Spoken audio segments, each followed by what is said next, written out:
E aí, rapaziada do Porão, beleza? Meu nome é Rodrigo e você tá no Geek Sem Frescura, o canal nerd que vai falar um pouquinho da cultura geek, né? Mas a gente não vai ficar tão preso a certos valores e certas culturas que estão sendo incluídas na cultura geek, né?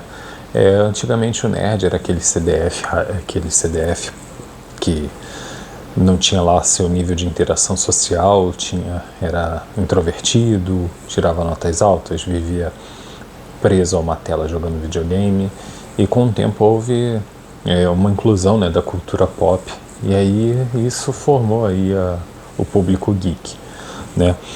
Então hoje eu vou falar de Cavaleiros do Zodíaco. Parece finalmente que Saint Seiya está saindo do congelador, abrir a porta das geladeiras e Seiya e sua equipe, sua trupe está saindo aí para, enfim, alcançar novos voos. Parece que a Saga dos Céus está chegando e também existem rumores de uma nova temporada de Lost Canvas.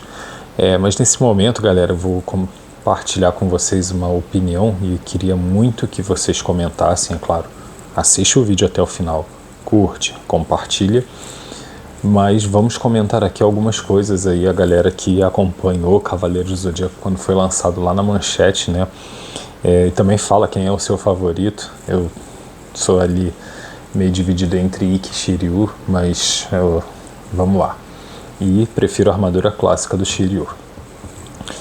Na verdade, quase todas as armaduras clássicas eu prefiro, né? Eu acho mais legal esse capacete fechado aí, a forma do dragão, no caso do Seiya também, apesar de não ser tão fã do cavalinho, mas enfim. E aí a gente tem uma questão, né? Porque, por exemplo, Cavaleiros foi lançado lá em 94, na Manchete, e depois de um tempo lembra que ele chegava sempre até o episódio do Seiya lutando no bosque usando a armadura de Sagitário pela primeira vez e voltava do início. E voltava, a dublagem da Gota Mágica e tal. E Cavaleiros foi pouco exibido no Cartoon Network. Tem isso também, né? Mas enfim, Cavaleiros tem lá seu último episódio reproduzido ainda na TV Manchete, extinta TV Manchete.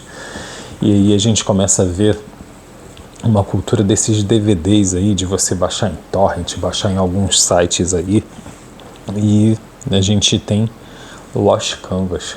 Eu acho que depois do Saint Seiya clássico, a melhor saga que tem, né? Não posso nem dizer que é uma saga, né? É um spin-off, mas é muito bom, e a gente ficou órfão de uma nova temporada de The Lost Canvas, né?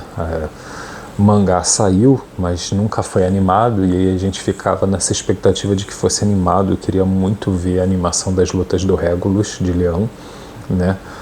Carapelão demais, mas enfim, não aconteceu, e parece que em 2026, junto com a Saga dos Céus, né, que lá foi lançado o Prólogo dos Céus, muito perto do que foi lançado Saga de Hades, concluída a Saga de Hades, né? Mas aí a gente ficou órfão, né? Claro que saíram alguns HQs, tem saído novas histórias, tem lá o Next Dimension que também falam que vai ser animado, também parece que é um pacotão que vem aí de Cavaleiros do Zodíaco, e parece que vai enfim retomar a posição que Dragon Ball não deixou o banco esfriar. Dragon Ball sempre vinha com Dragon Ball Super, alguns ovos, e Cavaleiros do Zodíaco, que pra mim é um grande divisor de águas aí na vida de muito nerd, de muito cara que gosta de anime até hoje, foi graças a Cavaleiros do Zodíaco. Eu acho que eu gosto muito também da parte de mitologia grega por causa dos cavaleiros, né?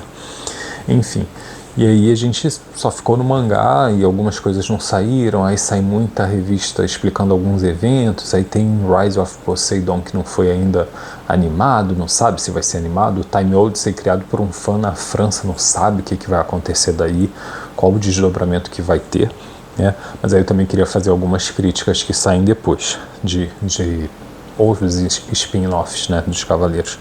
Eu acho que essa Alma de Ouro aqui foi muito decente, mas ele, pra mim, ele me deu uma falsa esperança, né?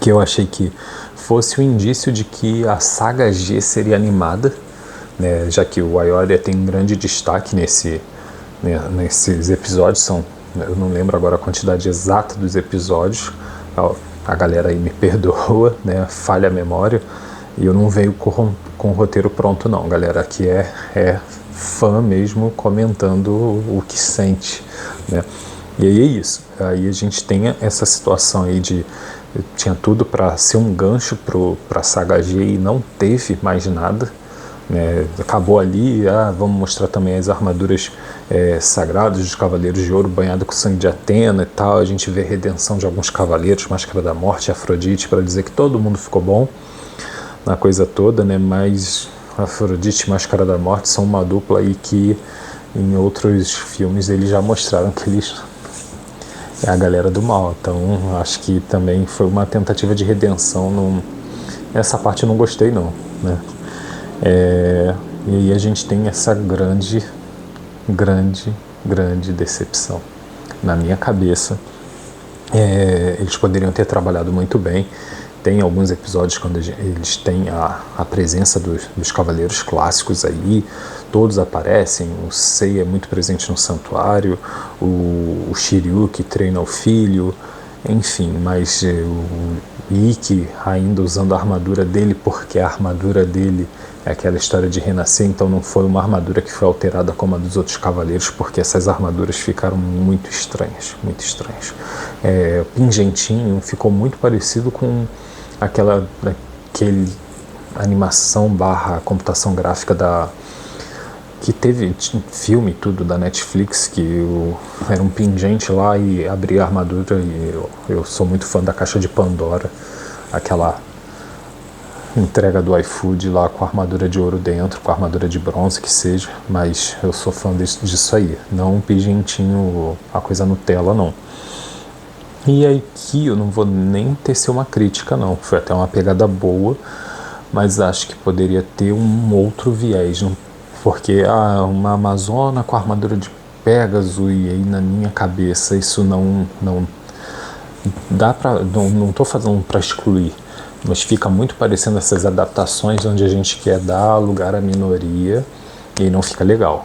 Eu acho assim, uma grande crítica que eu faço é principalmente em relação ao Quarteto Fantástico, que a noiva do Coisa lá, na primeira não, porque a primeira foi da década de 80, mas no filme lá que teve, inclusive do Surfista Prateado, que é a Kate Worthington que interpreta, né, eu esqueci agora o nome dela, ela é ruiva, tem um cabelo curto, recentemente na série do Flash a Iris West, que inclusive para o cinema foi